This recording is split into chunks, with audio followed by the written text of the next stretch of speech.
আসসালামু আলাইকুম রহমতুল্লাহি অবরাকাত। প্রশাসনের দৃষ্টি আকর্ষণ, এই জায়গায় তরুণ তরুণীরা অবৈধ কাজে লিপ্ত থাকে এবং রাত যত গভীর হয় ছেলে মেয়ে অবৈধ কাজে লিপ্ত হয় এবং তারা এখানে ডিজিটাল পদ্ধতিতে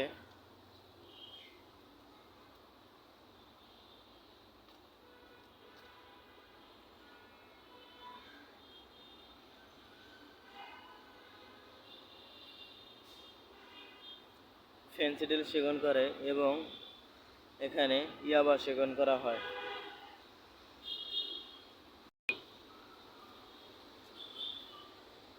এই যে দেখেন, এখানে ইয়াবা সেবনের ফেন্সিডিলের বোতল অভাব নেই।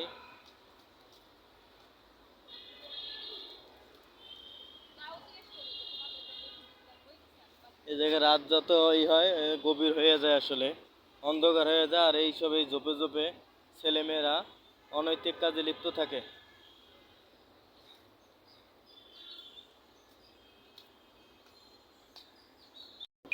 অন্ধকারের সুযোগ ব্যবহার করে এইসব জায়গায় ফেন্সিডিল, গাঁজা ও বোরকা ছাড়া যে ধরনের তরুণ তরুণীরা এখানে এসে অনৈতিক কাজে লিপ্ত থাকেন। এখানে এই লাইট জ্বলে, কিন্তু এইদিকে এই অন্ধকারে লাইট জ্বলে না, এই জন্য সুযোগটা একটু বেশি পায় আর কি। আসলে এখানে কেউ এরকম নেই যে আসলে এটি নিয়ন্ত্রণ করবে। তো আসলে প্রশাসনের দৃষ্টি আকর্ষণ, মাদক মাদক পুরাদমে বেড়ে গেছে। মাদকটা প্রতি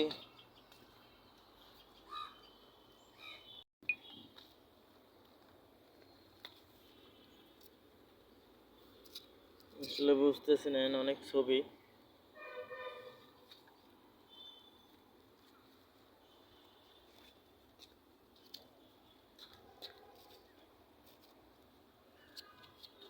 আসলে বুঝতে পারতেছি না, আসলে এখানে এতটুক বাচ্চার ছবি,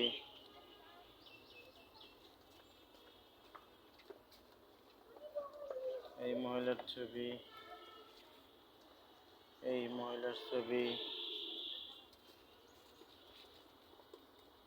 এই পুরুষের ছবি এবং এখানে একটা ভিজিটিং কার্ড পাওয়া গেছে এখানে রাস্তায় পেলাম, এবং একটা রিসিটও আছে অবশ্য। মোবাইল নাম্বার নাই, এখানে পড়ে পাওয়া গেল। আমি আসলে হাঁটা পথে এই জায়গাটা দেখলাম। আসলে এখানে মাদক সেবন হয়, এই কারণে আসলে এই জায়গাটা খুবই ভয়ানক। হয়তো কেউ কেউ হয়তো অন্যায় শিকার হয়েছেন,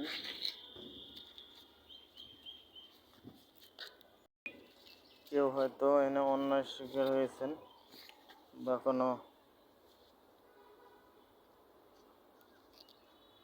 কেউ হয়তো এখানে কোনো সমস্যায় পড়ছিলেন, ছিনতাইকারী খপ্পরে হয়তো পড়তে পারেন, এই কারণে এই জায়গায় এইগুলো সব করে রয়েছে। কেননা যতই রাত গভীর হয় ততই ঢাকা শহরের এখন অলিগলি ভয়ানক রূপে দাঁড়ায়। এই যে এইগুলো এখানে পাওয়া গেছে, আমি সুন্দর করে রেখে দিলাম। জারি হোক 10/11/8 ছবি সহ এখানে পড়ে পেলাম। পুরো ফ্যামিলির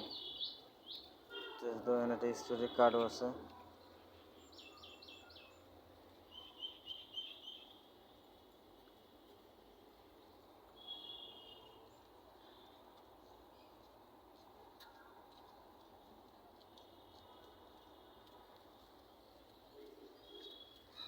বুঝতেছি না, এতগুলো মানুষের ছবি এখানে রাস্তা পড়ে থাকার কারণ কি।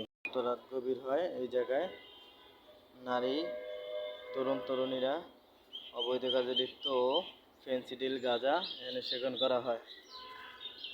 তো আমি যেখানেরটা সেখানে রেখে দিয়ে আসলাম। দেখেন, এখানে মেয়েদের চুড়িও পাওয়া যায়। এখানে কেন চুড়ি পরে আছে আসলে বুঝতে পারতেছি না। এখানে হয়তো কোনো মেয়ে অত্যাচারের শিকার হয়েছে, শিকারের কারণে ওখানে তার চুরি পড়ে আছে। একটা দেখছেন এখানেও ছেলেমেয়েরা, তরুণ তরুণীরা এখানেও তারা অনৈতিক কাজে লিপ্ত থাকেন। এই যে এই রোড বরাবর পুরো রোডেই।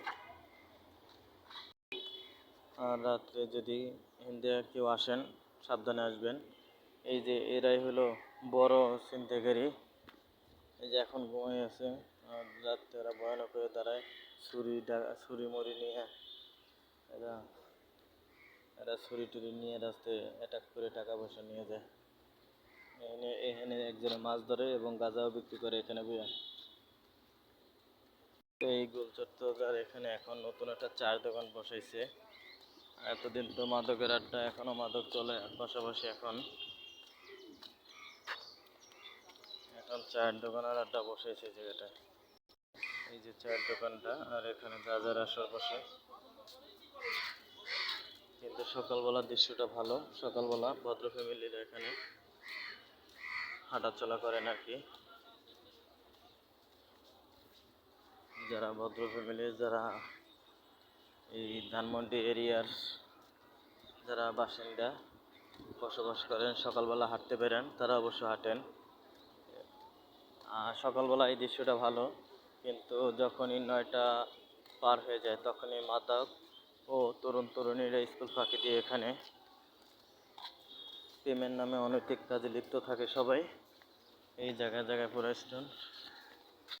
এগুলো নিয়ন্ত্রণ করতে হলে বাংলাদেশ সেনাবাহিনী ছাড়া বিকল্প আর কোনো উপায় নেই। আসলে অতিরিক্ত মাদকের আড্ডা হয়ে গেছে ধানমন্ডি আশেপাশে এলাকাটায়।